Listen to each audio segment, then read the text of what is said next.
Good morning, everybody. This is January 10th, 2024. This is the Desert Shaman, or Roger Thunder, whichever you prefer.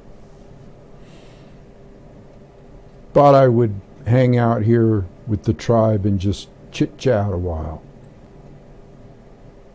talking about whatever's going on. If you look around in 2024, it's going to be much like 2023, it seems. Still a crazy world out there, and they want you to think that we're on the precipice.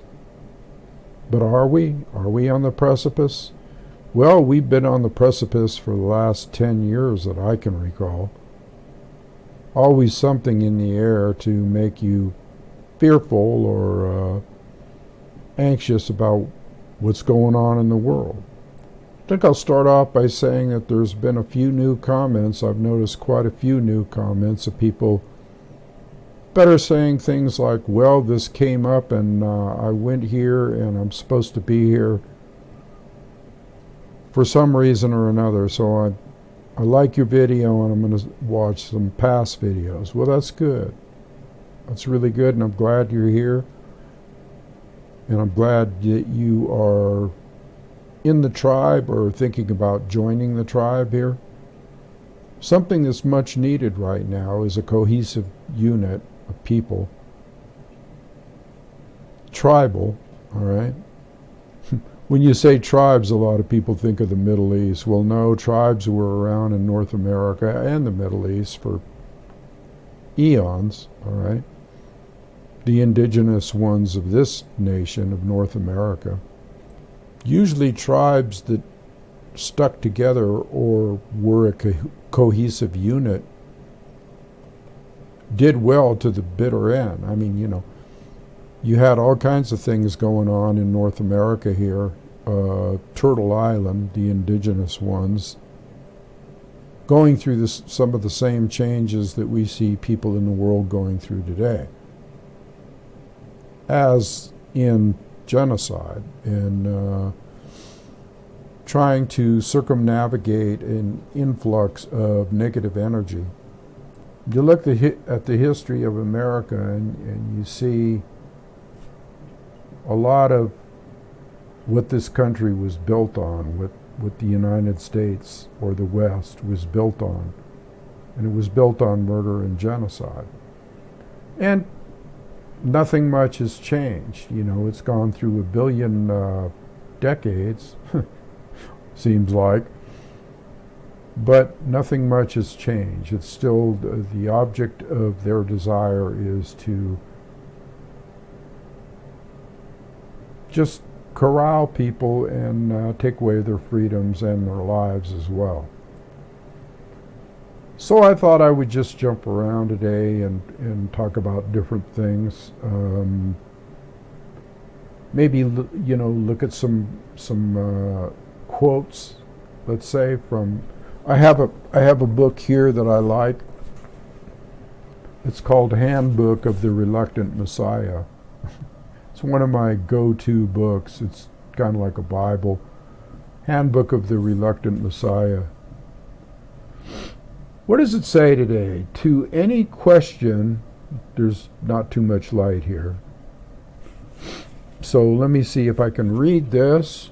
To any question, imagine the most outlandish opposite of the expected answer. Is that one true? Think about that for a while. Because that's a perfect example of trying to find out what truth is, okay? Think of the most outrageous answer to a question you might ask, and then say, is that true? What's true? What's true anymore? That's something that we might want to ponder. Truth can be evasive, especially in this day and age. I was telling a friend that I used to be pretty good at intel. I used to do a lot of research. I've been doing it for 10 years, and just as a wisdom keeper, wanting to keep tabs on all kinds of different scenarios and explanations and things of that nature. The intel was, to me, it was just something that I gathered, and I could figure out pretty much for the most part what was going on, and I would tell people. In my last videos, I've told a lot of people about a lot of different things occurring in the world and how it came about and how to evade it. But I've been going way back on these matters, on intel matters, and trying to disseminate that information to my tribe out there and let them do with it what they will. Okay, but at least they're informed. At least they're informed. But I was talking to a friend, and I was saying at some point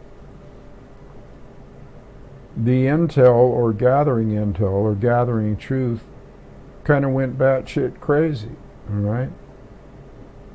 Because during a certain period of time, and I'll say maybe it started at 9/11, but more recently it's got really, really ramped up as to when you try to gather intel and you try to gather anything like on a war or what's going on in politics or what's going on in the world.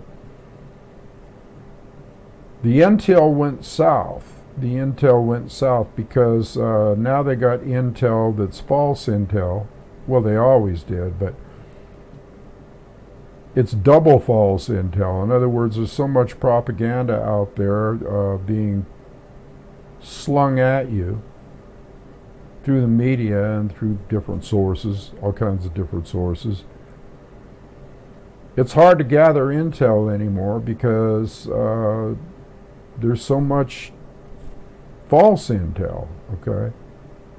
And you don't know where the truth lies, you don't know what's going on. It's almost like a double blind thing, you know? So it's getting harder and harder to find out where the truth lies, okay? So what happens when that begins to occur is that you have to go within. You have to go within and you have to tune in to your higher consciousness or your higher frequency and your gut level frequency, both frequencies, above and below, animal instinct, that type of thing, feelings, okay, shamanistic feelings. I get a lot of feelings. I'll know when I wake up in the morning if I feel any kind of imbalance to a large degree. It's imbalanced. Basically, it's totally imbalanced anyway, but you can always kind of feel something in the air, something in the wind. Listening to your higher self, listening to your gut feeling, and hooking up with people that are of a kindred nature. In other words, people that have gone beyond the realm of the mundane, everyday, robotic thinking, right? So you have to hook up with other people that are kind of a tribe or a team. You help each other, you support each other, you fact check with one another. You might talk about, well, did you hear about this and what's your take on it? Just like, that's why, I started the Campfire Council. Again, sitting around a campfire out in the wilderness, away from all the world and everything, all the events in the world, it's peaceful, all right?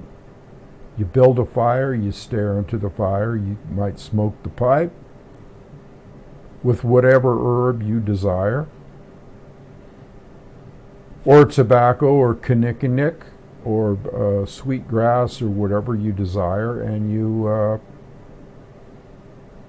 let people talk about how they feel and where they're coming from. Again, I talked about this in the last video. It's like the talking stick, passing the talking stick. One person talks, passes the talking stick, or the pipe can be used as a talking stick.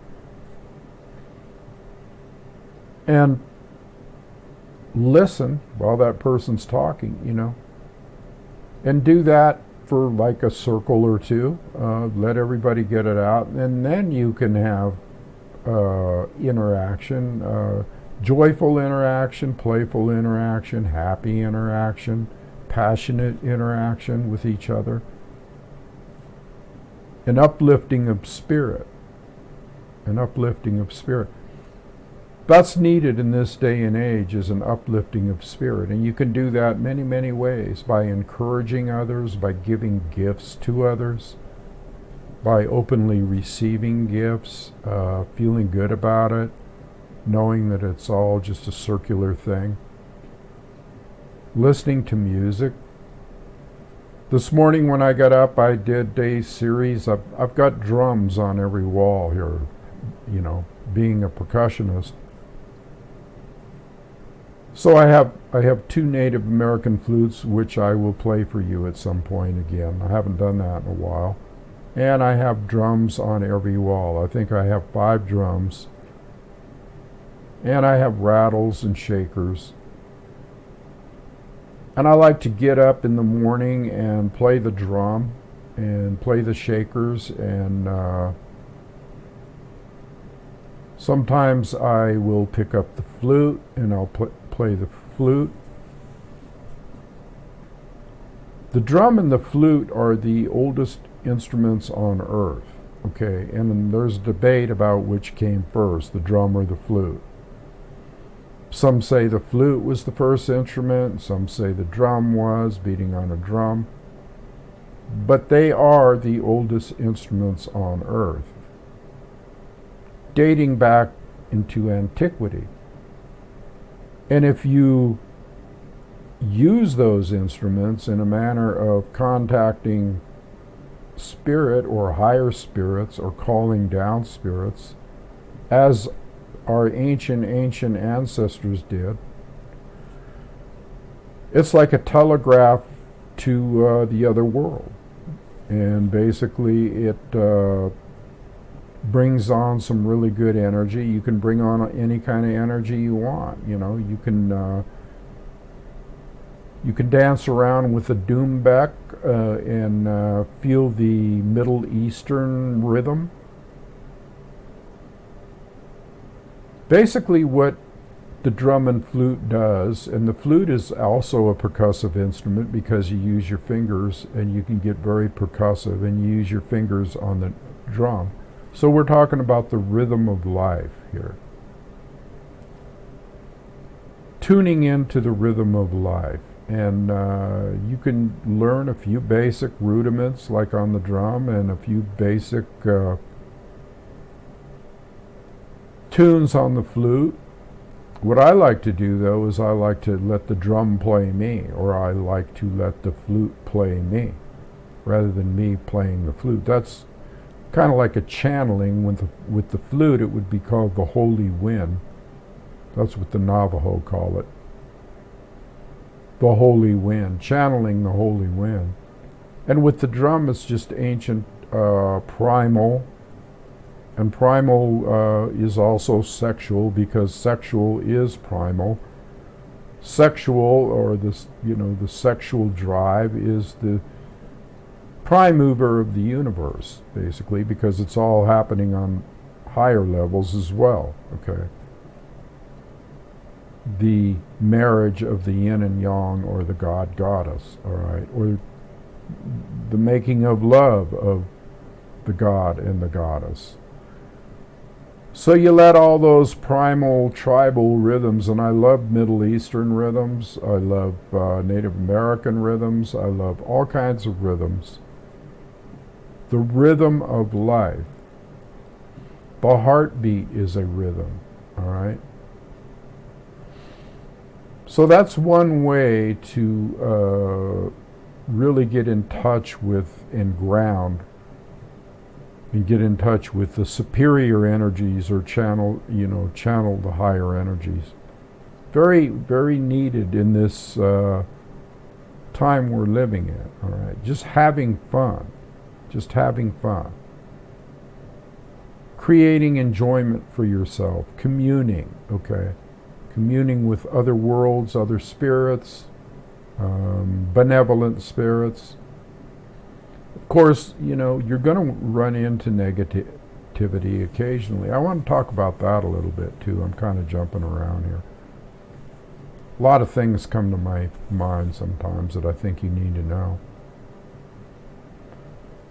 So I was thinking about the negative and the positive energies in the world, and how you would deal with that, all right? There's an old song a long time ago, I think it was in the 50s, that said, accentuate the positive, eliminate the negative.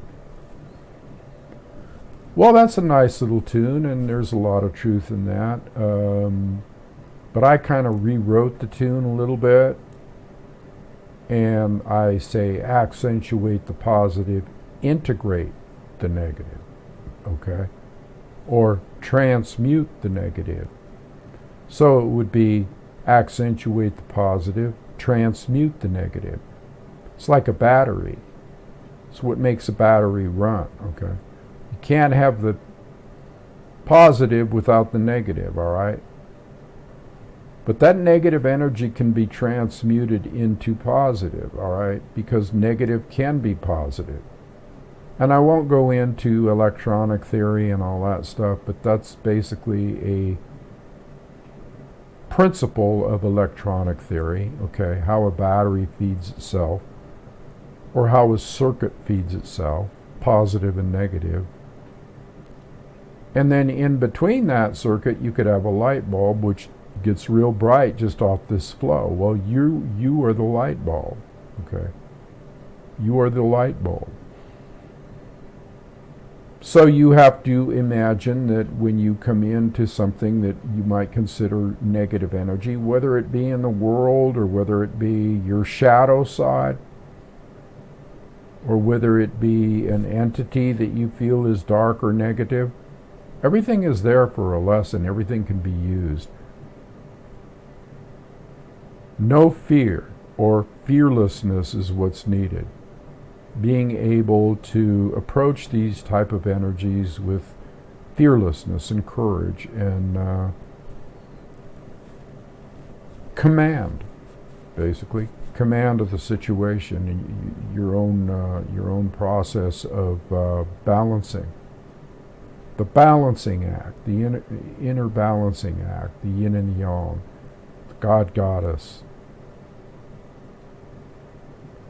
So these are things that are going to ground you, and you know, as a wisdom keeper and a shaman, I try to pass this stuff along. And there's always something coming up that you have to look at and integrate, all right? So enough about that. I think I will pull a card here. I have this deck of cards that I talked about before. And it's an oracle, okay, just like the I Ching is an oracle, or the Tarot. Oracles date back centuries. They date back to time before time, all right? And they were always used, even the Jews or the rabbis, like in Hebrew, in the Hebrew days back in the Bible, and the Thummim and the Urim, or Urim and Thummim, or something like that. They used a little, can't remember the exact pronunciation or the name, but it's something like that, the Uman and the Thurman or something, and they always consulted that, and they wore it on their belt, by the way. So let's see what card comes up, well, for this conversation. Oh, well, that's very appropriate. Like I said, the cards never lie. So we have here, we have the bear in Lakota. These are the Lakota Sweat Lodge cards. We have the bear, and what is the bear? What is the bear all about? Tob, the bear. Well, the bear is all about wisdom. in the Lakota tradition. The bear is wisdom, and the bear is a lot of things. The bear hibernates and rejuvenates, okay, so there's an aspect of that in there. And the bear is protective. There's just a lot of good qualities about the bear, okay, but in Lakota tradition it seems to indicate wisdom, okay. And so that card's very appropriate, because what am I doing right now? That just came up randomly. What am I doing right now? I'm conveying wisdom to you. All right. So that card is a very appropriate card. What would happen if I pull up, let's say, another card? Well, let's try that. I'll just reach in and see what comes up here.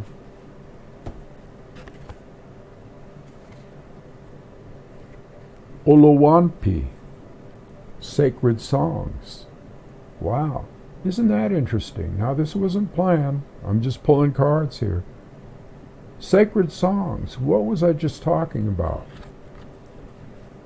What was I just talking about? I was talking about the flute and drum. I think there's a picture on there of people singing to the moon and maybe having a drum or standing around a campfire. Wow.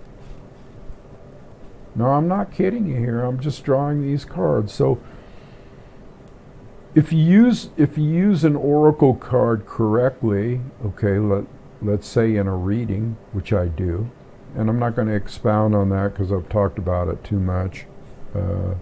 Just know that I do that and that I'm available for that. And in the show notes, I'll put the connection to that for Campfire Council.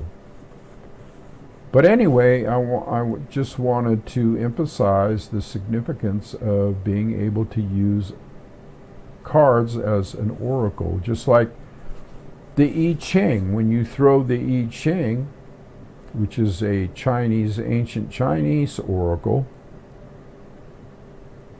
it gives you answers as well, and it has moving lines. So, and it's based on the 64 hexagram, or the 64 changes of life. And I have been consulting the I Ching for years and years and years. You throw coins and they land a certain way. It's based on synchronicity, but it's also based, the spirits direct all of this stuff, right? Everything is directed by spirit, or your higher self, or your higher spirit.